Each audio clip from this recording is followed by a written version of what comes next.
नमस्कार दोस्तों, स्वागत है आपका UK triple S C guide में। मेरा नाम है आशीष रौतेला और आज इस वीडियो में मैं आपके साथ कंटिन्यू करने जा रहा हूँ हिंदी रचनाओं का लेक्चर 4। तो आज हम इस लेक्चर में मन्नू भंडारी जी के बारे में पढ़ेंगे। ठीक है, तो जैसे आप यहाँ पे देख सकते हैं कि मन्नू भंडारी जी के बारे में पढ़ेंगे।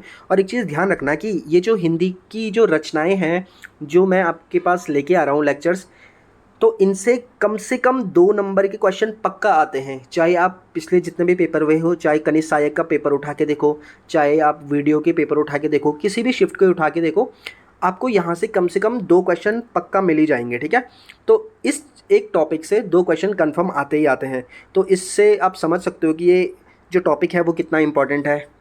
और ये जो क्लासेस या जो ये सीरीज़ चल रही है रचनाओं की सीरीज़, ये उत्तराखंड में जो यूके ट्रिपल एस सी के सिलेबस में जितने भी पेपर होते हैं, मतलब जिसमें यूके ट्रिपल एस सी का सिलेबस आता है, चाहे वो पुलिस एसआई हो, चाहे पुलिस कांस्टेबल हो, चाहे फॉरेस्ट गार्ड हो, चाहे पटवारी हो, वीडियो हो, कोई भी हो। ठीक है, तो उस सब के लिए ये बहुत इंपॉर्टेंट है। दोस्तों, वीडियो को शुरू करें उससे पहले अगर आप लोग नए हो इस चैनल पे या अभी तक आप लोगों ने इस चैनल को सब्सक्राइब नहीं किया है तो प्लीज़ डू सब्सक्राइब। और अगर आपको वीडियो पसंद आती है तो प्लीज़ इसे लाइक ज़रूर करें और अपने दोस्तों में भी ज़रूर शेयर कीजिए। तो चलो शुरू करते हैं आज की वीडियो। तो दोस्तों, शुरू करते हैं मन्नू भंडारी जी की रचनाएं। तो सबसे पहले हम इनके बारे में बेसिक देख लेते हैं, जैसे कि हम हर रचना में करते हैं। और इनकी जितनी भी रचनाएं होंगी, चाहे वो कहानी है, चाहे वो उपन्यास है, उनको क्या करेंगे, स्टोरी या ट्रिक के माध्यम से याद कर लेंगे। तो तो पहले इनके बारे में बेसिक जानकारी जो है उनको देख लेते हैं। तो सबसे पहला है कि इनका जन्म, तो इनका जन्म होता है 1931 में और कहाँ होता है, मध्य प्रदेश में होता है। ठीक है, तो ध्यान रखना कि मन्नू भंडारी जी का जन्म होता है 1931 में। और इनकी जो मृत्यु होती है, पिछले साल ही इनकी मृत्यु हुई थी। ठीक है, 15 नवंबर 2021 को। तो ये जो डेथ है हुई है, ये एक तो करंट का क्वेश्चन भी बन जाता है। ठीक है, और दूसरा हमारे हिंदी के सिलेबस में भी है। तो पॉसिबिलिटी है कि ये या तो करंट के उसमें भी आ सकता है या हिंदी के सिलेबस में भी आ सकता है। तो ये डेट ध्यान रखना कि 15 नवंबर 2021 को क्या हुआ था, इनकी डेथ हुई थी। बहुत सिंपल है याद करना। कैसे करोगे याद, 15 नवंबर याद नहीं होगा ना, तो ध्यान क्या रखना कि 14 नवंबर को क्या होता है, पंडित जवाहरलाल नेहरू जी का जन्म होता है, जिसको हम राष्ट्रीय बाल दिवस के रूप में भी मनाते हैं। तो उसके अगले दिन क्या होता है, मन्नू भंडारी जी की डेथ हो जाती है। ठीक है, तो जिस दिन बाल दिवस मनाया जाता है, राष्ट्रीय बाल दिवस, उसके अगले दिन मन्नू भंडारी जी की डेथ हो जाती है 2021 में, यानी कि पिछले साल ही। अब आता है मूल नाम। तो इनका जो मूल नाम है वो है महेंद्र कुमारी। ठीक है, तो देखो इनका नाम थोड़ा लड़कों जैसे है ना, महेंद्र कुमारी। तो अब किसी लड़की का नाम अगर लड़के जैसा नाम हो तो बचपन में तो माँ बाप रख लेते हैं, लेकिन उसे कहाँ पसंद आएगा, तो वो क्या करेगी, वो अपना नाम छुपाएगी।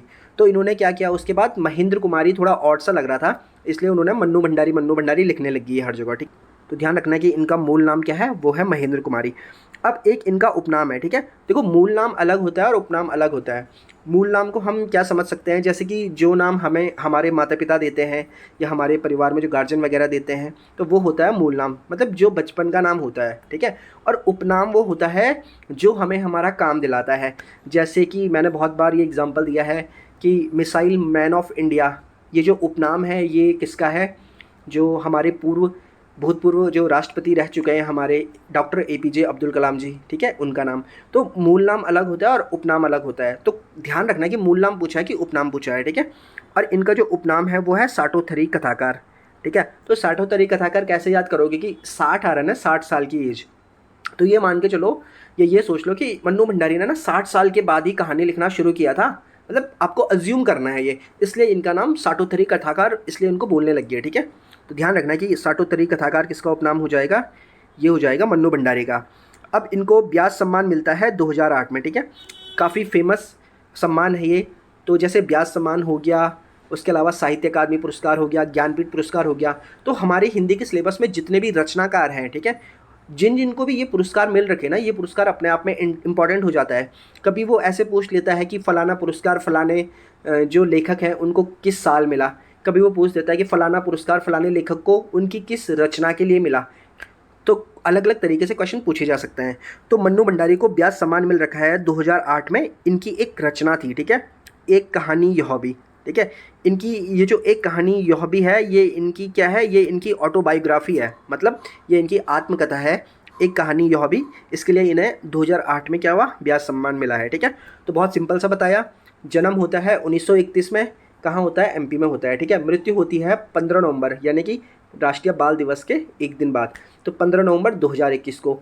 इनका मूल नाम है महेंद्र कुमारी, ठीक है। इनका उपनाम है साटोथरी कथाकार और इनको व्यास सम्मान मिला है 2008 में। इनकी जो आत्मकथा है एक कहानी, यह भी इसके लिए। तो आई होप ये क्लियर हो चुका होगा आपको। तो चलो आप बढ़ते हैं आगे इनकी रचनाओं की तरफ। तो दोस्तों इनकी जो कहानी है, ठीक है, तो इनकी कौन कौन सी कहानी है, इनको याद करने के लिए मैंने एक ट्रिक बनाई है। देखो हम लोग हमेशा क्या करते हैं कि मिक्स नहीं करते हैं। कुछ लोग स्टोरी या ट्रिक बनाते हैं लेकिन वो मिक्स कर देते हैं, मतलब कहानी, उपन्यास, रेखा चित्र, संस्मरण, कविता सब कुछ घुसे पड़े हुए रहते हैं। तो पता नहीं चलता है कि कौन सी रचना किस प्रकार की रचना है, मतलब किस विधा की रचना है। तो इसीलिए मैं कोशिश करता हूँ कि अलग अलग तरीके से, अलग अलग छोटी छोटी स्टोरी के माध्यम से अलग अलग रचनाओं को अलग अलग करूँ, ताकि वो आपको कन्फ्यूज़ बिल्कुल भी ना करे। तो सबसे पहले हम देखते हैं मन्नू भंडारी जी की कहानी को। तो मन्नू भंडारी की कहानी ऐसा है कि एक दिन मन्नू भंडारी कहानी पढ़ते हुए, ठीक है, देखो स्टोरी में कहानी आ गया है, ठीक है, स्टोरी में क्या आ गया, कहानी आ गया है, तो इसलिए सारी की सारी रचनाएं क्या हो जाएंगी, ये कहानी हो जाएंगी। तो एक दिन मन्नू भंडारी कहानी पढ़ते हुए एक प्लेट में चाय पी रही थी, ठीक है। तभी उनकी जो नज़र है वो 3 निगाहों वाली एक तस्वीर पर पड़ती है, मतलब दीवार में पेंटिंग लगी हुई थी, ठीक है। तो तभी उनकी नज़र 3 निगाहों वाली एक तस्वीर पर पड़ी जो त्रिशंकु की थी, ठीक है। जिसकी वो तस्वीर थी उसका नाम त्रिशंकु था। इसे देखकर जो कुछ उसे याद आया, किसको, मन्नू भंडारी को। तो इसे देखकर जो कुछ उसे याद आया वो उसे आंखों देखा झूठ लग रहा था, ठीक है। कभी कभी होता है ना कि आपके साथ या किसी के साथ कुछ ऐसी चीज़ें घट जाती है जिस पे हमें यकीन ही नहीं होता है। मतलब हमें ऐसा लगता है यार कि कल तक, जैसे कभी कभी क्या होता है ना कि हमारा कोई दोस्त रहता है या कोई क्लोज़ है या किसी को हम पर्सनली जानते हैं, तो हम सोचते हैं, हम सुनते हैं कि वो ना उसकी डेथ हो गई। तो हमें ना यकीन नहीं होता, क्योंकि हम बोलते हैं यार आधा घंटे पहले तो मैं उसको वहाँ पे मिला था, तो यकीन ही नहीं होता, और अभी बोल रहे कि डेथ हो गई, ऐसे कैसे हो गया। तो कभी कभी क्या होता है कि जो चीज़ें हो जाती है ना उन पे हमें यकीन नहीं होता है, ठीक है। तो वो हमें क्या लगता है, आंखों देखा झूठ लगता है। मतलब वो चीज़ हमने अपनी आंखों के सामने देखी होती हुई, लेकिन फिर भी हमें यकीन नहीं आ रहा है। तो इसे देखकर जो कुछ उसे याद आया वो उसे आंखों देखा झूठ लग रहा था, लेकिन अंत में उसने खुद को समझाते हुए कहा कि यही सच है, और अपने आप से बोली कि मैं हार गई। तो जब क्या होता है लास्ट में, जब कुछ चीज़ होती है ना, तो हमको खुद को एक्सेप्ट करना ही पड़ता है कि यार कि अब यही सच है। मतलब भले ये बहुत कड़वा सच है लेकिन यही सच है, इस सच को हमें मानना ही पड़ेगा। और आदमी ना मतलब बोल देता है कि अब मैं हार गया, इस तरीके से। तो इनको एक बार रिपीट करते हैं, ठीक है। तो मैंने क्या बोला कि मन्नू भंडारी कहानी पढ़ते हुए एक प्लेट में चाय पी रही थी, ठीक है। तो किस में पी रही थी वो चाय, एक प्लेट में पी रही थी। जैसे आपने एक मूवी देखी होगी अमिताभ बच्चन की, शायद वो चीनी कम है, पता नहीं, ऐसे कुछ मूवी का नाम है। उसमें वो क्या करते हैं कि वो जनरली हम लोग कप में चाय पीते हैं, लेकिन वो क्या करते हैं, कप के नीचे जो प्लेट रखी हुई रहती है ना उसमें चाय डाल के उस प्लेट में पीते हैं। तो ऐसी कुछ सोचो कि मन्नू भंडारी भी ऐसी इसी तरीके से चाय पीती थी। तो एक दिन कहानी पढ़ते हुए, ठीक है, ध्यान रखो कि कहानी पढ़ते हुए हो रही है ये सारी चीज़ें, क्योंकि ये सारी रचनाएं कहानी है। तो एक दिन मन्नू भंडारी कहानी पढ़ते हुए एक प्लेट में चाय पी रही थी, ठीक है। तो एक प्लेट से हमको क्या याद रखना है यहाँ पे, ठीक है। तो एक प्लेट से याद रखेंगे हम क्या, एक प्लेट सैलाब,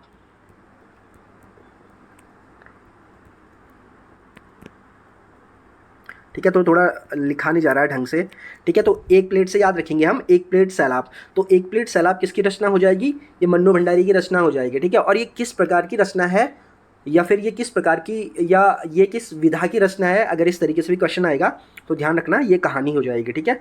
तो मन्नू भंडारी कहानी पढ़ते हुए एक प्लेट में चाय पी रही थी, तभी उसकी नज़र 3 निगाहों वाली एक तस्वीर पर पड़ती है, ठीक है।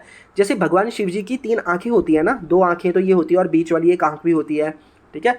तो ये मान के चल लो कि उन्हीं की कोई तस्वीर थी या इस तरीके से, ठीक है। तो उनकी नज़र उस पर पड़ती है, तो तभी उसकी नज़र, किसकी, मन्नू भंडारी की नज़र 3 निगाहों वाली एक तस्वीर पर पड़ती है। तो 3 निगाहों वाली तस्वीर, तो ये जो 3 निगाहों वाली तस्वीर है ना, ये इनकी एक रचना का नाम है। तो प्रश्न आएगा कि 3 निगाहों वाली तस्वीर किसकी रचना है, तो ये हो जाएगी मन्नू भंडारी जी की रचना, ठीक है। जो कि किसकी थी, जो त्रिशंकु की थी, ठीक है। तो त्रिशंकु किस, क्या थी त्रिशंकु की, 3 निगाहों वाली जो तस्वीर थी ना वो त्रिशंकु की थी।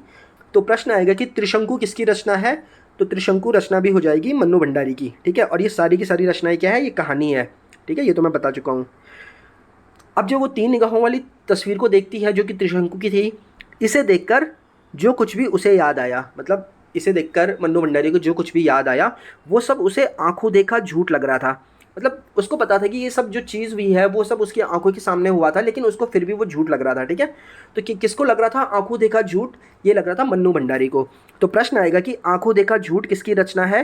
तो आंखों देखा झूठ मन्नू भंडारी की रचना या फिर मन्नू भंडारी की कहानी हो जाएगी।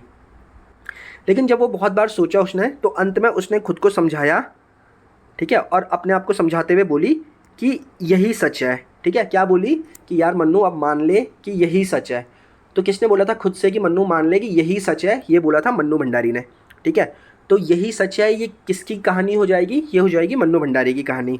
और लास्ट में वो अपने आप से बोलती है कि मैं हार गई। ठीक है, तो कौन बोलती है मैं हार गई लास्ट में? ठीक है, जब वो एक्सेप्ट करती है कि हाँ यही सच है, और अंत में खुद से बोलती है कि मन्नू कि मैं हार गई। तो मैं हार गई ये कहानी, ये भी मन्नू भंडारी की हो जाएगी। ठीक, तो एक बार इसको फिर से रिपीट करते हैं कि मन्नू भंडारी कहानी पढ़ते वक्त एक प्लेट में चाय पी रही थी, तभी उसकी नज़र 3 निगाहों वाली तस्वीर पर पड़ी जो त्रिशंकु की थी। इसे देखकर जो कुछ उसे याद आया वह उसे आंखों देखा झूठ लग रहा था, लेकिन अंत में उसने खुद को समझाते हुए कहा कि यही सच है, और अपने आप से बोली कि मैं हार गई। तो ये कुछ मन्नू भंडारी की कहानियाँ हैं।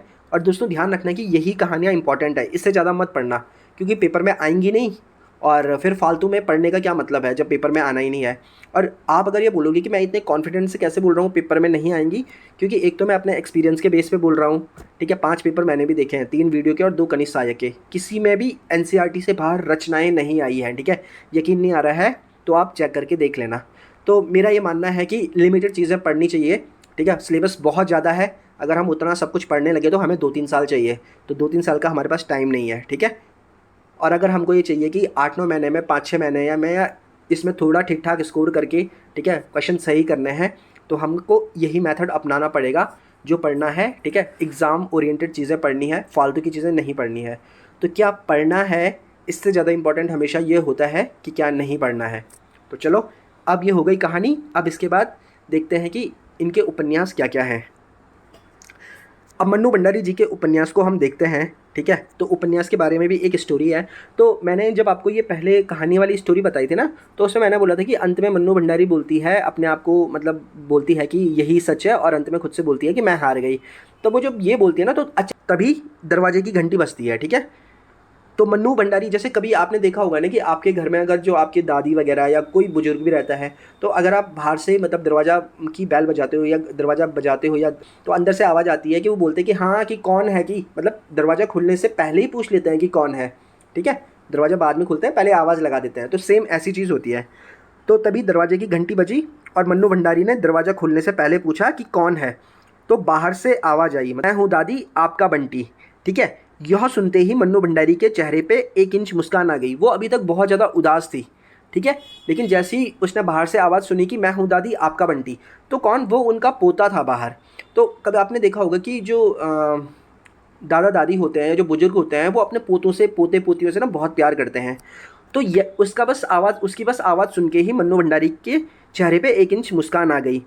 तो फिर उसके बाद उन्होंने दरवाज़ा खोला होगा, तो अंदर आकर बोलता है, बंटी अंदर आकर बोला कि दादी, स्वामी जी ने आपसे महाभोज उपन्यास लाने को बुलाया है। स्वामी जी कौन? मतलब उनके बगल में कोई पंडित वगैरह या कोई पुजारी वगैरह रहते होंगे, स्वामी जी। ठीक है, तो वो बोलता है कि दादी जी, कि स्वामी जी ने आपसे महाभोज उपन्यास लाने को बोला है। ठीक है, यहाँ पे आप एक चीज़ नोटिस करो, यहाँ पे क्या है, ये उपन्यास है। तो यहाँ पे स्टोरी में भी उपन्यास आ गया।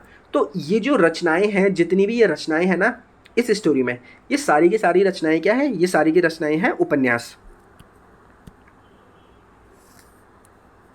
तो मैंने क्या बोला था? मैंने बोला था तभी दरवाजे की घंटी बजी और मन्नू भंडारी ने दरवाज़ा खोलने से पहले पूछा कि कौन है। तो बाहर से क्या आवाज़ आई? बाहर से आवाज़ आई कि मैं हूँ दादी आपका बंटी।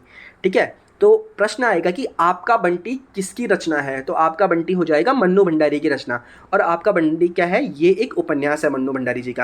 ये जो आपका बंटी है ना, ये इतना इंपॉर्टेंट उपन्यास है कि ये 3-4 बार पेपर में आ चुका है इससे पहले। तो आपका बंटी किसकी रचना हो जाएगी? मन्नू भंडारी की। तो जब जैसे वो बोलता है कि दादी मैं हूँ आपका बंटी, तो यह सुनते ही मन्नू भंडारी के चेहरे पे 1 इंच मुस्कान आ गई। ठीक है, जो वो सैड हो रही थी ना, तो उनके चेहरे पे क्या हो गया? 1 इंच मुस्कान आ गई। तो प्रश्न आएगा कि 1 इंच मुस्कान किसकी रचना है? तो 1 इंच मुस्कान हो जाएगी मन्नू भंडारी की रचना। और ये किस प्रकार की रचना है? ये क्या है? ये एक उपन्यास है, क्योंकि ये जो स्टोरी है इसमें सारे उपन्यास हैं। तो फिर बंटी जब अंदर आता है तो वो अंदर आकर बोला कि दादी, स्वामी जी ने आपसे महाभोज उपन्यास लाने को बोला है। किसने बोला है? स्वामी जी ने। तो प्रश्न आएगा कि स्वामी किस प्रकार की रचना है? स्वामी हो जाएगा क्या? उपन्यास। ठीक है, एक और स्वामी है, उसको आगे हम पढ़ेंगे, लेकिन ध्यान रखना स्वामी क्या है? स्वामी उपन्यास है। और स्वामी जी ने आपसे महाभोज उपन्यास लाने को बोला है। ठीक है, तो महाभोज उपन्यास तो इसी में आ गया। तो प्रश्न आएगा कि महाभोज किसकी रचना है? तो महाभोज हो जाएगी मन्नू भंडारी की रचना। और ये किस प्रकार की रचना है? ये उपन्यास है। ठीक है, लेकिन एक चीज़ ध्यान रखना, एक और रचना है, ठीक है, एक और महाभोज है, लेकिन ये महाभोज जो है ये क्या है? ये कहानी है। ठीक है, और ये जो महाभोज कहानी है ये किसकी है? ये शैलेश मटियाणी की है। ठीक है, तो ये शैलेश मटियाणी की है, ये ध्यान रखना, पूरा नहीं लिखने को है यहाँ पे। ठीक है, तो अगर महाभोज कहानी आएगा तो हमारा आंसर शैलेश मटियाणी हो जाएगा। ठीक है, और अगर महाभोज उपन्यास आएगा तो ये हो जाएगा मन्नू भंडारी। तो आई होप ये आपको क्लियर हो चुका होगा। ठीक है, बहुत सिंपल है। क्या है कि तभी दरवाज़ा की घंटी बजती है और मन्नू भंडारी ने दरवाज़ा खुलने से पहले पूछा कि कौन है, तो बाहर से क्या आवाज़ आई कि मैं हूँ दादी, आपका बंटी। यह सुनते ही मन्नू भंडारी के चेहरे पर क्या होता है? 1 इंच मुस्कान आ जाती है। और बंटी अंदर आकर क्या बोलता है? अंदर आकर बोलता है वो कि दादी, स्वामी जी ने आपसे क्या है? महाभोज उपन्यास लाने को बोला है। ठीक है, तो मन्नू भंडारी की कहानी हमें याद हो चुकी है, आई होप, मुझे ऐसा लग रहा है। ठीक है, अगर पहली बारी में नहीं होती है याद, दोबारा एक और बार दोबारा देखो। ठीक है, मुझे पूरा यकीन है कि आपको लगभग याद हो चुका होगा। ठीक है, तो ये हो गया इनके उपन्यास। अब हम देखते हैं मन्नू भंडारी जी की कुछ पटकथाएं इन्होंने लिखी हैं, तो उसको देखते हैं। ठीक है, तो थोड़ा सा स्टोरी में ये देख लो, पटकथा वाले में क्या है कि देखो पटकथा क्या होता है, जैसे आप कोई ऐसा लेख होता है ना, जो फिल्मों में जो धारावाहिक वगैरह होते हैं, जो सीरियल वगैरह हम देखते हैं। ठीक है, तो जैसे सास भी कभी बहू थी, नागिन वगैरह। ठीक है, जैसे शक्तिमान, कुछ भी चीज़ है, कोई भी नाटक है, कोई भी धारावाहिक है जो टीवी पे आ रहा है, उसका जो एक बार उसकी ना स्क्रिप्ट लिखी जाती है, उसका जो लेखन होता है, ठीक है, उसको बोलते हैं पटकथा। ठीक है, ये ध्यान रखना, ये कथा नहीं है, ये पटकथा है। कथा तो कहानी हो जाएगी। ठीक है, तो एक बार क्या होता है, एक नाटक बनाने वाला यानी कि एक धारावाहिक बनाने वाला मन्नू भंडारी के पीछे पड़ा रहता है कि मेरे लिए एक कहानी लिखो, कहानी लिखो। तो मन्नू भंडारी मना कर देती है, लेकिन जब वो देखता है यार मन्नू भंडारी तो मान नहीं रही, तो वो क्या कर देता है, उसके घर वालों को पटा देता है और उनको बोलता है कि पैसे वैसे देता है, और घर वाले मान जाते हैं। तो अब क्या करते हैं, घर वाले ना मन्नू भंडारी पे प्रेशर डालते हैं कि पटकथा लिखो। ठीक है, तो वही अभी स्टोरी बता रहा हूँ क्या होता है। तो क्या होता है कि मन्नू भंडारी ने अपने स्वामी, ठीक है, स्वामी बोलते हैं ना, जैसे स्वामीनाथ नहीं बोलते, पति को भी स्वामी बोलते हैं। ठीक है, तो यहाँ पे जो स्वामी है इसका मतलब है मन्नू भंडारी जी के जो पति हैं उनके बारे में बात कर रहा हूँ। ठीक है, तो मन्नू भंडारी ने अपने स्वामी तथा बेटी, ठीक है, उनकी 2 बेटियाँ थी, कौन कौन सी? निर्मला तथा रजनी। तो मन्नू भंडारी जी ने अपने स्वामी तथा बेटी निर्मला तथा रजनी के कहने पे दर्पण नाम की पटकथा लिखी। ठीक है, यहाँ पे स्टोरी में देखो पटकथा आ गई है, तो इस रचना में जो भी होंगी ये क्या है? ये पटकथा हो जाएंगी।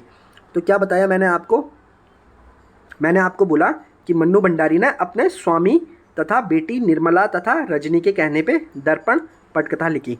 तो प्रश्न आएगा कि स्वामी किसकी पटकथा है? तो स्वामी पटकथा हो जाएगी मन्नू भंडारी की। तो कई लोगों को ये डाउट हो रहा होगा कि मैंने जो स्वामी बताया वो मैंने अभी उपन्यास बताया। ठीक है, लेकिन ध्यान रखना कि उपन्यास के ऊपर भी तो पटकथा बन सकती है ना, मतलब उपन्यास के ऊपर भी तो धारावाहिक बन सकता है, ऐसा तो है नहीं कि नहीं बन सकता है। बहुत ज़्यादा एग्जाम्पल है हमारे सामने, जैसे फॉर एग्जांपल चेतन भगत का वो था कि 3 मिस्टेक ऑफ माई लाइफ, ये जो उनकी नॉवल थी, उपन्यास थी, इसके ऊपर 3 इडियट मूवी बनी। तो इसी तरीके से अगर स्वामी आएगा तो ध्यान रखना, स्वामी रचना तो ये मन्नू भंडारी की ही है। ठीक है, लेकिन जो स्वामी है ये उपन्यास भी है। ठीक है, और ये क्या है? ये पटकथा भी है। तो मन्नू भंडारी ने अपने स्वामी तथा बेटी निर्मला और रजनी के कहने पे, ठीक है, तो एक क्या है? निर्मला है। तो प्रश्न आएगा कि निर्मला किसकी पटकथा है? तो निर्मला पटकथा हो जाएगा मन्नू भंडारी का। ध्यान रखना ये बात। लेकिन यहाँ पे ध्यान दो कि अगर निर्मला उपन्यास आ गया, ठीक है, अगर निर्मला उपन्यास आ जाएगा तो ये किसका हो जाएगा? ये हो जाएगा प्रेमचंद जी का। तो जिसने अगर प्रेमचंद की रचनाएं अच्छे से पढ़ी होंगी, ठीक है, तो उसको यहाँ पे ये चीज़ क्लिक जरूर हुई होगी कि निर्मला तो प्रेमचंद की रचना भी थी। ठीक है, लेकिन ध्यान रखना है, अगर निर्मला पटकथा आएगी तो मन्नू भंडारी की हो जाएगी, और अगर उपन्यास आएगा तो ये प्रेमचंद का हो जाएगा। ठीक है, तो कंफ्यूज नहीं होना है इस चीज़ में। और जिसने नहीं देखे है ना प्रेमचंद की, जरूर देख लो, बहुत अच्छे तरीके से बहुत अच्छी स्टोरी बना रखी है, और काफ़ी अच्छे से मैंने ये रचनाएँ वहाँ पर याद करा रखी हैं। उसके बाद है कि निर्मला तथा रजनी के कहने पे, तो प्रश्न आएगा कि रजनी किसकी रचना है या रजनी किसकी पटकथा है? तो रजनी पटकथा भी हो जाएगी किसकी? मन्नू भंडारी की। तो मन्नू भंडारी ने अपने स्वामी तथा बेटी रजनी तथा निर्मला के कहने पे क्या किया, दर्पण नाम की पटकथा लिखी। ठीक है, पटकथा लिखी, लेकिन कौन सी, दर्पण। तो ये उसके बाद दर्पण पटकथा लिखती है। तो प्रश्न आएगा कि दर्पण पटकथा किसकी है, तो ये मन्नू भंडारी की हो जाएगी। ठीक है, और अगर नॉर्मल ऐसे भी आएगा कि दर्पण किसकी रचना है, तो ये मन्नू भंडारी जी की रचना हो जाएगी। तो ये थी मन्नू भंडारी की पटकथाएँ। अब आता है मन्नू भंडारी की आत्मकथा। तो मन्नू भंडारी की एक ही आत्मकथा है। देखो, हर किसी की आत्मकथा तो एक ही होती है ना। तो मन्नू भंडारी की जो आत्मकथा है वो है यह एक कहानी यह भी। तो मन्नू भंडारी जी जब अपने पति मतलब अपने स्वामी और अपनी बेटी निर्मला तथा रजनी के लिए पटकथा भी लिख लेती है, दर्पण नाम की जो पटकथा लिखती है, उसके बाद सोचती है यार कि मैंने तो सबके लिए तो मैंने लिख लिया सबके कहने पे, लेकिन मैंने अपने लिए क्या लिखा है, कुछ भी नहीं लिखा है। तब वो लास्ट में क्या करती है, वो अपनी एक आत्मकथा लिखती है और उसका नाम होता है कि एक कहानी यह भी। ठीक है, और इसी के लिए उनको क्या मिलता है, ब्याज सम्मान मिलता है। ठीक है, कितने में, 2008 में। ठीक है, ये चीज़ मैंने बताई है। तो दोस्तों, ये यहाँ पे मन्नू भंडारी जी की रचनाएं हमने पढ़ ली है। आई होप आपको ये रचनाएं पसंद आई होंगी, ये स्टोरी और ये ट्रिक पसंद आई होंगी और काफ़ी हद तक याद भी हो चुकी होंगी। तो अगर आप लोगों को ये वीडियो पसंद आई है तो प्लीज़ वीडियो को लाइक ज़रूर करना, जिससे कि मुझे पता चल सके कि सच में आप लोगों को पसंद भी आ रही है या नहीं। ठीक है, और अगर कोई कमेंट करके अपना सुझाव देना चाह रहे हो या कमेंट करना चाहते हो तो कमेंट भी कर देना, और दोस्तों में ज़रूर शेयर करना। ठीक है, ताकि उनका भी फ़ायदा हो सके। तो ध्यान रखना, शेयरिंग इज़ केयरिंग। अगर आप अपने दोस्तों की केयर करते हो तो शेयर ज़रूर कीजिए। ठीक है, फिर तो इसी के साथ मिलते हैं आपसे अगली वीडियो में। तब तक के लिए नमस्कार।